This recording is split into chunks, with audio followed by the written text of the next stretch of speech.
Hey, what's going on everyone? So today I'm going to show you how to make a torched rustic American flag using your favorite tool brand's color. It's going to be pretty cool.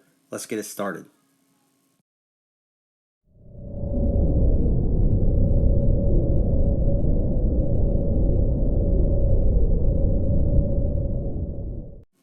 Alright, so we already made one of these rustic torched flags. It was just the white and the torch. But now we're going to do a flag that has your favorite tool brand color. And you can actually even put a logo on this if you wanted to. Now, what you're going to need is a couple 2x4s, which is pretty inexpensive. You're looking at about $7. So go out, get a couple 2x4s, and I'm going to show you how to cut these down. Alright, so the first thing you got to do is get rid of the nasty end cuts. Just chop them off, not a big deal. Use your miter saw, you're good to go with that. Then after you chop those off, we're going to have to cut these in half. So we're going to make this flag 39 inches long, and we're going to make it 13 3/4 wide. Alright, so let's chop these nasty ends off.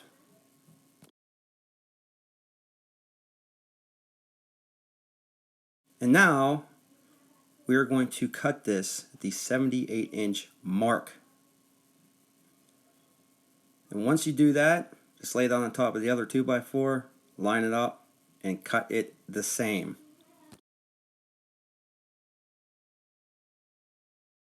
Alright, so now you're going to have 4 pieces.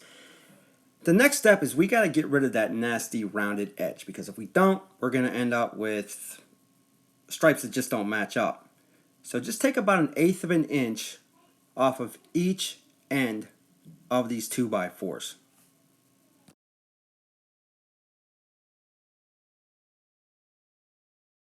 Now you just want to make sure that you do this on every board, on every edge. Get rid of those rounded edges, and it's going to be nice and flat, flush, exactly what you need.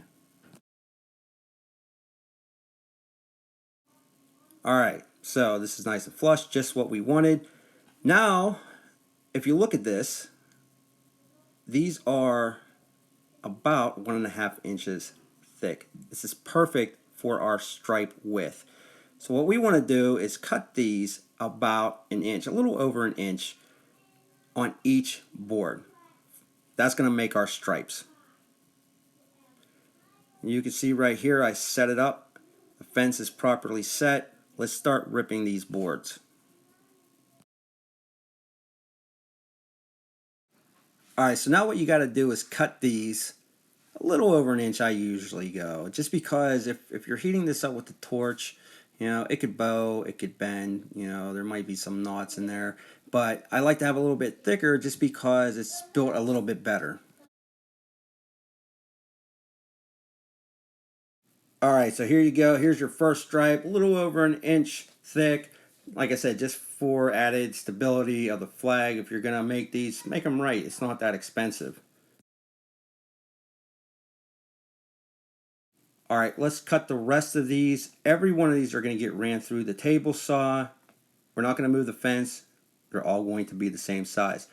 If you cut them exactly an inch thick, you should end up with about 5 stripes per board. I'm going a little bit thicker, so I'll probably end up with 4 stripes per board. Alright, there you go. We got about 16 stripes here, and they're all ready to be put together. What I'm going to do though, and if we're just doing a torch flag like I did in my last video, and I'll put a link up with the last torch flag that I did, you know, I wouldn't sand them, but because this is taking stain, I'm actually going to smooth this out a little bit because I want it to look a little cleaner than, you know, just like a rough wood finish. Now that we got those all sanded out, time to lay them out, draw out our pattern for the union. Alright, you can pick up these star patterns fairly cheap. They're on Amazon. They're only a few dollars. Or you can go to like a Joann Fabrics and something like that. Pick one up for a few bucks, and they work really well actually. So all we're going to do is trace this area out right here. This is where our union is going to be. Now let's just add an X right here, because there are going to be a few different colors on this flag, I just want to make sure I know exactly where each color is going to go. Alright, so what I'm going to do now is I'm going to put this in a vise, and I want to actually draw a line here with a utility knife, because when we stain, we're going to try to prevent that from actually bleeding over. And this helps a little bit, so we'll actually cut this down the line, and then once we do that, we'll actually wrap each one in tape.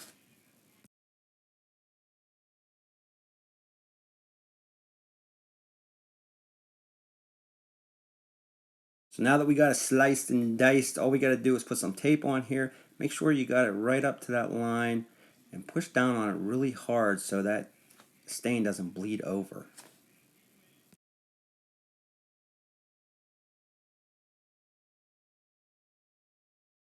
Alright, so they're all taped off. They're all ready for the blue stain. Now this is navy blue, and I got all of these stains at the Home Depot, and I had them mix this specifically to match the Ryobi color. The blue, I just wanted something a little bit darker, so this is navy blue, and they did mix this for me. Alright, so now we're going to take our blue stain and we're going to start putting it on the union here. Now once you get this on, you know, I like my union a little bit darker, so I might add another coat, but then I'm just going to wipe it off with an old rag. Let it sit in a little bit, and then once it starts to dry up, just kind of wipe it off. But I do like mine a little bit darker. And you also want to go away from the tape. Don't put it underneath the tape, because then it's going to bleed. You're probably going to get some bleeding anyway. And then you also want to hit the sides a little bit so you don't see in between each stripe white marks. Alright, let's wipe this down just a little bit. Yeah, nice blue. And now we're going to do this with the rest, and then we're just going to take the tape off. Alright, now that the union is colored, I got to figure out which way I want to go about actually putting the rest of the colors on. I haven't decided yet. Let's actually put these together and see how this looks. Alright, so there's the union right there. What I'm going to do here, I think, is actually just kind of clamp these together. And because these are separate pieces and I don't have to worry about these bleeding over too much, I'm just going to actually put everything together. I'm going to draw a line from each corner, because we're going to make the regular American flag colors, the red and white, up on top with the union. And then on the bottom, we're actually going to make the Ryobi colors. So they're going to be green, and then burn, green, and then burn. So what I want to do is I want to mark these so I don't get confused when I actually go to put the stain on these things. Alright, so you see what I did here is I marked out where each stain is going to go, what's going to be torched. So you'll have a B for black that'll be torched. You're going to have R for red, you're going to have G for green, and so on. What we're going to do for the torching is we're going to use our torch here. We're going to use a block of wood, and that is going to allow us to torch and then actually have a nice line. You know, we don't want to go past the area with the torch. It's going to look pretty nasty. So you definitely want to have a piece of wood that you can use for a cutoff line. Alright, so here comes the fun part, guys. Now we actually got to do some burning. And just like I told you, you grab that piece of wood and you can see that it makes that nice straight line. Just don't burn your fingers off. And you can see that torches out real nice. Got that real nice straight edge.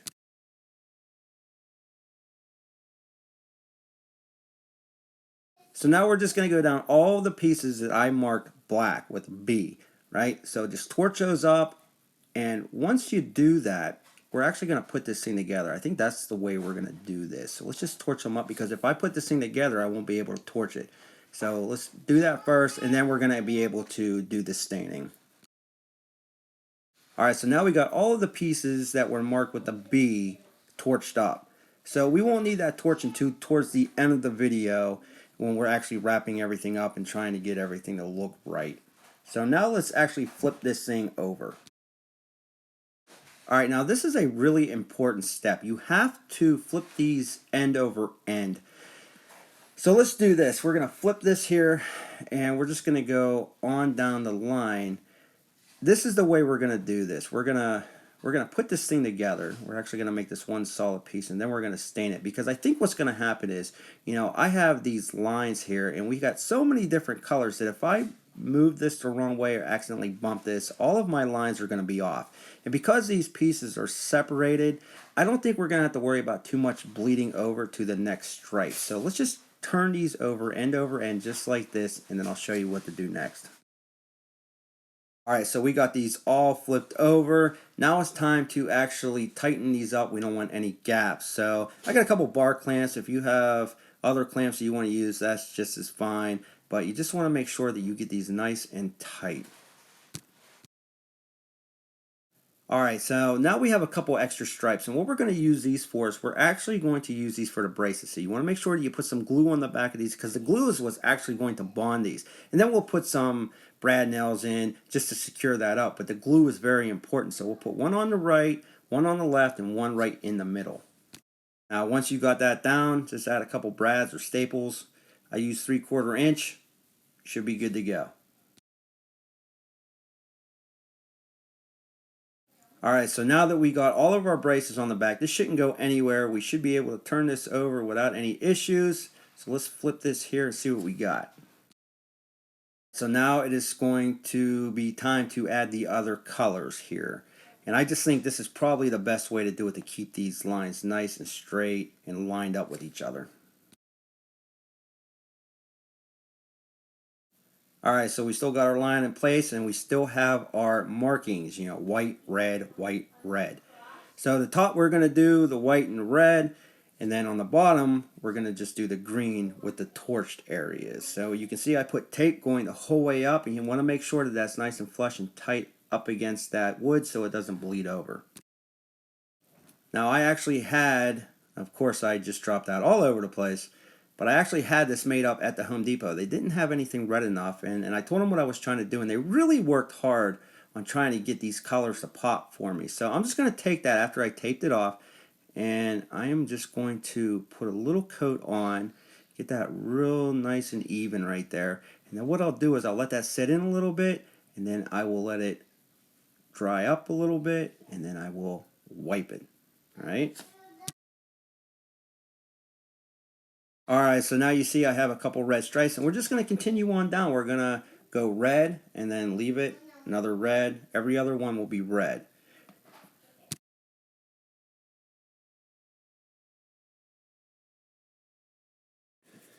Alright, so we got our red on. Now we have to do the green. Now check this out. I got to give props to the paint department over in the Home Depot, because I told them what I was looking for, because they didn't really have anything that was even close. Ryobi green, right? They actually made this for me, which was really, really awesome. So props to them. Check that out. I mean, spot on with the Ryobi. They matched it up and everything. And just, I think it's really going to look cool on this flag. So now we're going to tape that off so we don't get that green anywhere else. And we're just going to start brushing it on.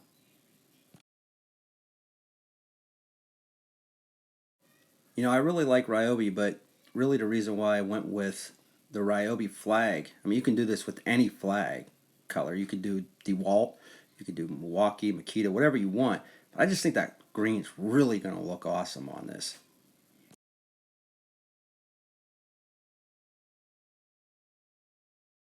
Alright, so we have a little bit of bleed over, not much.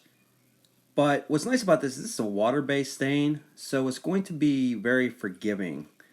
So you can see I did the rest of the stripes that I was supposed to. They were all marked green. Now they're green. Alright, so now we're going to do the white. And again, I got to give props to the paint department, because the lady that was working behind the counter, she went above and beyond and actually took a white stain and just brightened it up for me, so those white stripes would really pop, even though we were going to torch them later. I mean, check out that stain, how bright that is. So it's really going to look good.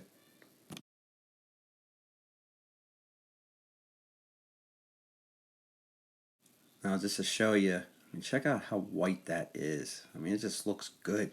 And even though it's a stain, it actually goes on, because it's a water base. It goes on like it's paint almost. But what's really nice is you can torch this and you don't have to worry about it bubbling or anything like that. So It's going to look really good.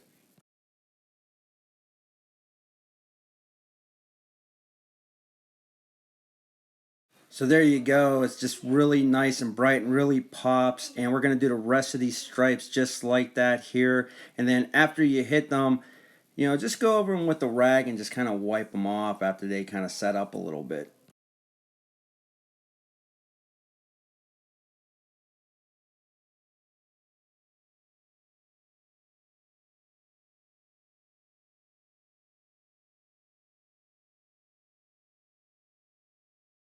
Alright, so there might be some bleed over once we remove this tape, but it's not that big of a deal because, once again, it's the rustic flag. Now, if you were going for the clean look, I would definitely stain these pieces apart rather than doing them when they were all attached like we did here. But look at that nice clean stripe. And even though there is some bleed over, we're going to do some torching, so not a big deal. So let's do the stars here. We just got some white spray paint. Once again, we have the star outline and we're just going to spray it up. And you don't have to go crazy heavy with this. Just spray it a little bit because you don't want that paint to go underneath those stars because the plastic is a little flimsy. All right, now I added a second coat to this, and I gotta be honest with you, I think it's gonna look pretty good.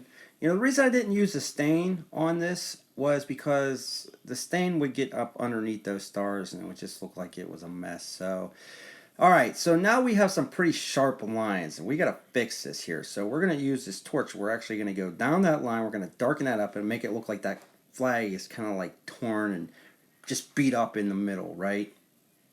All right, so let's just go down straight on this line here. And it's okay if it starts to catch fire. We really want it to look like it just ripped right there. Like it's two separate entities on this flag here. And then what we'll do is, after you torch this down here, we're going to take some sandpaper, some finer grit, maybe 120, and just kind of rough it up on that line right there.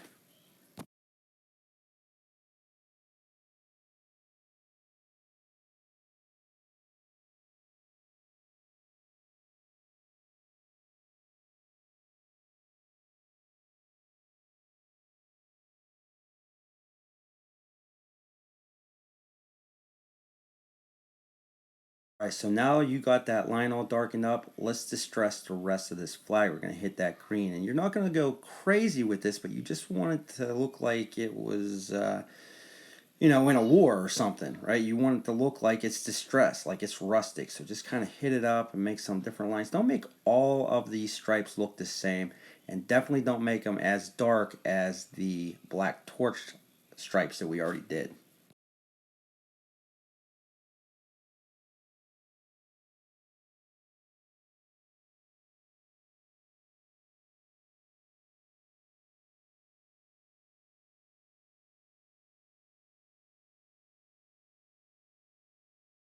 All right, let's finish up this union. Now we don't want this looking brand new, and we already hit the white. We already hit the Ryobi green, right? So we want everything to look distressed. We don't want that white to be too bright. So just hit those stars a little bit, just kind of fade them up. That blue looks really nice when you got that black char in there. Just make it look artsy, make it look rustic. You can do this with any tool brand color. You can do DeWalt Yellow, Milwaukee, Makita, Festool. You can do whatever you want to do, really, when it comes to these flags. And I just thought the green was really going to look sharp. So, that's really about it. Just hit that white, let that look a little rustic. Hit that red, let it look a little rustic. Get that union. You don't want it all black. You want it to look like it's been through hell.